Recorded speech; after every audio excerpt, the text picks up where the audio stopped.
Hello students, मेरा नाम रवि कुमार है और मैं आपको बरसा क्लासेस हिंगोली ब्रांच में केमिस्ट्री सिखाने आया हूं, है ना। और मैं यहाँ पे जो आपको पढ़ाऊंगा, अभी जो टॉपिक डिस्कस होगा वो होगा हाइड्रोजन डिफिशियंसी इंडेक्स, या फिर उसको आप पढ़ते हो क्या, degree of unsaturation, that is उसको बोलते हैं DU, है ना। तो छोटा सा टॉपिक है, that is DU, degree degree of unsaturation, unsaturation, है ना। तो डेट इज इसको बोलते हैं, डेट इज इसको इंडिकेट करते हैं किससे, DU से। या फिर इसका दूसरा नाम है hydrogen deficiency index, hydrogen deficiency index, that is H.D.I, है ना। एग्जाम में आपको DU बोले या फिर HDI, दोनों का मतलब एक ही है ना। तो इसके नाम में छिपा हुआ डिग्री ऑफ अनसैचुरेशन, है ना। तो मैं जैसे क्वेश्चन स्टार्ट करता हूं कि इसको डिफाइन कैसे करते हैं ना, ये जनरली आपको आइसोमरिज्म वाले चैप्टर में दिखेगा, है ना। जैसे स्ट्रक्चर वगैरह कितने होते हैं वो सब बनाने में इसका काम आता है, तो ये आना चाहिए। डायरेक्टली आपसे डिग्री ऑफ अनसैचुरेशन नहीं पूछेगा, है ना। इसको एप्लीकेशन अप्लाई करना सीखते हैं, तो देखते हैं एक एक करके क्या क्या होता है। जैसे अपने पास है दैट इज C2H6, है ना, सपोज ये दे दिया, है ना। तो इसमें दो चीजें होती है, एक तो मॉलिक्यूलर फॉर्मूला देगा या फिर आपको स्ट्रक्चरल देगा, स्ट्रक्चर बना के देगा, है ना। तो ये आपको फॉर्मूला दे रहा है, अगर फॉर्मूला दिखे तो एक यहां पे डिग्री DU निकालने का एक फॉर्मूला है, that is C+1 minus H plus X minus N divided by 2, ये जो C है वो क्या है, C equal to number of carbon, H क्या है, that is number of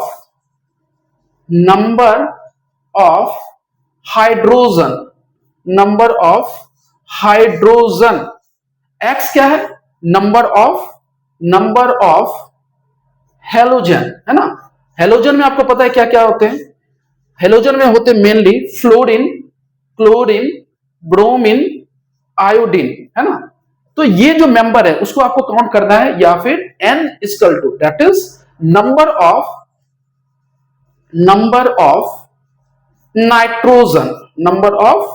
nitrogen atom, है ना। तो आपको यहां पे इस फॉर्मूले का यूज करना है बेसिकली, और उससे क्या आ जाएगा, आपका रिजल्ट आ जाएगा, है ना। तो इसको अप्लाई करना सीखते हैं कि ये फॉर्मूला कैसे एप्लीकेबल है। C+1 that is H plus X minus N divided by 2, है ना। तो यहां पे इस फॉर्मूले को मैं इस पे अप्लाई करूंगा, C2H6 होता क्या है, C2H6 is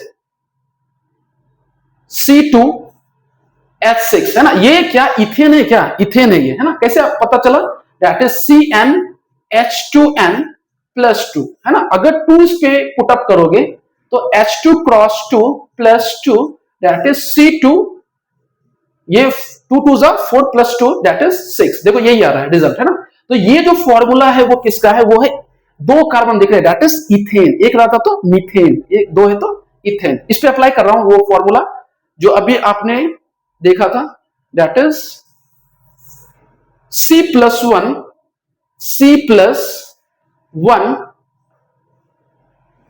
DU equal to minus H plus X minus N divided bye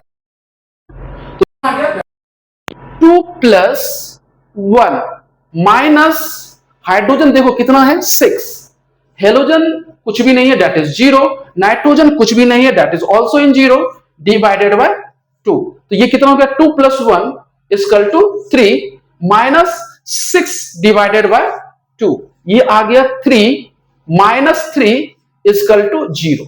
ये 0 क्या इंडिकेट कर रहा है, 0 इंडिकेट कर रहा है कि जब C2H6 का स्ट्रक्चर बनेगा तो उसमें ना तो आपको रिंग दिखेगा या फिर उसमें डबल बॉन्ड भी नहीं दिखेगा, है ना। जैसे आप C2H6 का स्ट्रक्चर बनाते हो, ऑर्गेनिक में बताते हैं ना, C और सिंगल बॉन्ड C, है ना। हाइड्रोजन कितने हैं, हाइड्रोजन है 6 अपने, है ना। तो यहाँ पे एक बॉन्ड दिख रहा है, तो 4 में इसकी वैलेंसी 4 होती है, तो 4 बॉन्ड आना चाहिए। 4 में से एक गया तो ये कितना हाइड्रोजन आएगा, 3, है ना। और यहाँ पे कार्बन एक बॉन्ड से अटैच है, 4 में से एक गया तो 3। देखो ये क्या बन गया, ओवरऑल दैट इज C2H6, यही है ना। देखो कार्बन 2 और हाइड्रोजन 6। जब मैं इसका ओवरऑल स्ट्रक्चर बनाता हूं, देखो इसको मैं ओपन कर देता हूं, कार्बन कार्बन, इधर है हाइड्रोजन, इधर भी है हाइड्रोजन, इधर भी है हाइड्रोजन। देखिए ये हाइड्रोजन, ये हाइड्रोजन और ये हाइड्रोजन, है ना। देखो यहां पे एक भी पाई बॉन्ड नहीं है। पाई बॉन्ड मींस आपको सिंगल बॉन्ड जो दिख रहा है, एक बॉन्ड और दिखना चाहिए था। ये 0 यही बता रहा है कि जो भी स्ट्रक्चर बनेगा उसमें एक भी पाई बॉन्ड नहीं होगा, या फिर अगर कोई रिंग टाइप स्ट्रक्चर होता उसमें भी एक भी रिंग नहीं बन पाती, है ना। थोड़ा सा और अप्लाई करते हैं इसको। जैसे आपके पास आ रहा है C2H2, है ना। ये क्या है, ये है दैट इज इथाइन है ये, है ना। कैसे पता, CnH2n-2, है ना। तो ये जो आपको दिख रहा है C2H2 क्रॉस 2 -2, है ना। यहां पे n की जगह मैंने 2 पुट किया, तो ये आ जाएगा C2, 2 2 4 -2 इक्वल टू C2H2, है ना। ये देखो ये आ गया, है ना, रिजल्ट सेम है। तो इसका दूसरा नाम है एसिटिलीन, है ना। जो वेल्डिंग वगैरह में इस्तेमाल करते हैं, वो एक गैस होती है जो कि वेल्डिंग जब देखते हैं ना, तो वहां एक सिलेंडर रहता है, तो उसमें भी इसका यूज करते हैं ना। इसके बारे में पढ़ेंगे और ज्यादा। तो यहाँ पे C2H6 जो दिख रहा है, उसका आपको DU निकालना है ना। तो DU निकालने के लिए मैं क्या करूं, फॉर्मूला अप्लाई करता हूं, है ना। फॉर्मूला जैसे ही अप्लाई किया,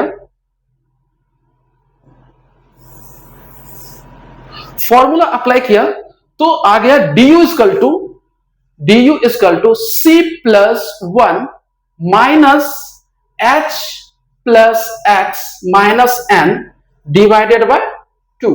तो ये कार्बन है अपने 2 + 1 माइनस हाइड्रोजन कितना है 2, हेलोजन कितना है 0 और नाइट्रोजन अपने पास 0 डिवाइडेड बाय 2।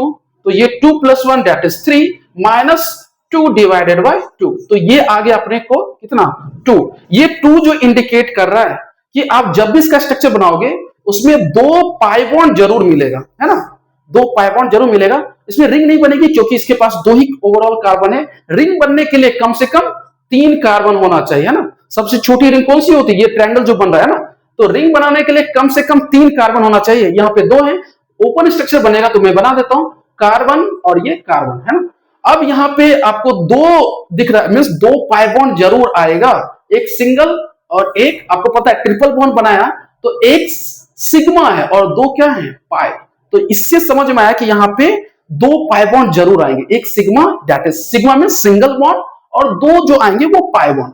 हाइड्रोजन मैंने अभी निकालना सिखाया था, कैसे हाइड्रोजन जितना, देखो ये कार्बन जो आपको लेफ्ट में दिख रहा है, ये लेफ्ट में, उसमें क्या करना है, कार्बन की जो वैलेंसी होती है वो 4 होती है, यहाँ 3 दिख रहा है, 4 में से 3 गया तो एक सिंगल। ये देखो एक 3 बॉन्ड से कनेक्ट है, 4 में से एक गया तो एक एक हाइड्रोजन यहाँ पे जुड़ जाएगा।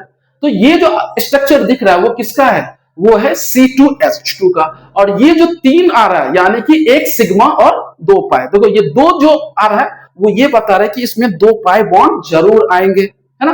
तो ये तो आपको दिख रहा है कि फॉर्मूला, है ना, कि फॉर्मूला अगर दिया है तो ऐसे आपको निकालना है। लेकिन अगर स्ट्रक्चर दे दे तो फिर कैसे काम करेंगे, है ना। जैसे मैं स्ट्रक्चर बनाता हूं तो सबसे सिंपल, जब आप आओगे तो सबसे पहले आपको बताया जाएगा कि ये वाला स्ट्रक्चर है ना, ये किसका स्ट्रक्चर है, ये है अपना बेंजीन, है ना, बेंजीन।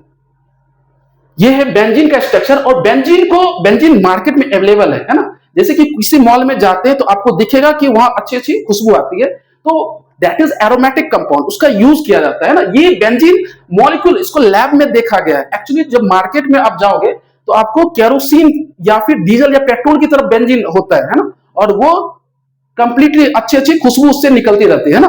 तो इसका यूज करते हैं किसी मॉल में या फिर किसी बड़े रेस्टोरेंट में इसका यूज करते हैं। तो ये बेंजीन है ना। ये इसके बारे में पढ़ेंगे कि बेंजीन पहले है ना एरोमा वर्ड से आया है और ये इसका मतलब ही होता है अच्छी खुशबूदार चीजें, है ना। तो इसमें अगर डीयू निकालने की बात आ गई तो मैं क्या करूंगा, इसमें कुछ नहीं करना है। इसमें आपको डबल बॉन्ड, जितने भी डबल बॉन्ड है यानी पाई बॉन्ड प्लस रिंग को काउंट करना है, वही आपको डीयू बता देगा, है ना। यानी कितने पाई बॉन्ड है? पाई बॉन्ड मीन्स एक सिग्मा और एक पाई, है ना। यानी जो डबल बॉन्ड है वो क्या है? पाई। ये एक, ये दो और एक तीन, तीन पाई बॉन्ड और एक रिंग, टोटल कितने हो गए?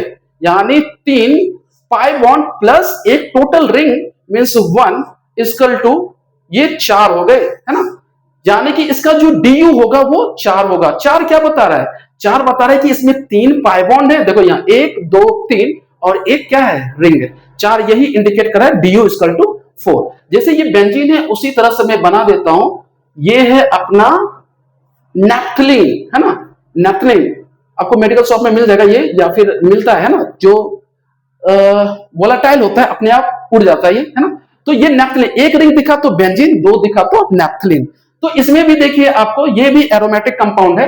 तो इसमें अगर डीयू निकालने आया तो इसमें भी क्या करना है? पाई और रिंग को काउंट करना है। तो पाई कितने हैं? दैट इज 1 2 3 4 5 और एक रिंग है 6, दैट इज 6 और एक है अपने पास 7, है ना। यानी तीन इसमें आपको डबल बॉन्ड दिख रहे हैं और दो इसमें दिख रहे हैं ना। यानी 3 2 5 और 2 रिंग, है ना। तो 5 + 2 इक्वल टू 7, है ना। तो ये बता रहा है कि इसमें ये टोटल 2 रिंग है, तो इसमें आपको टोटल पाई बॉन्ड 3 इसमें और 2, यानी 5 और 2 रिंग मीन्स 7।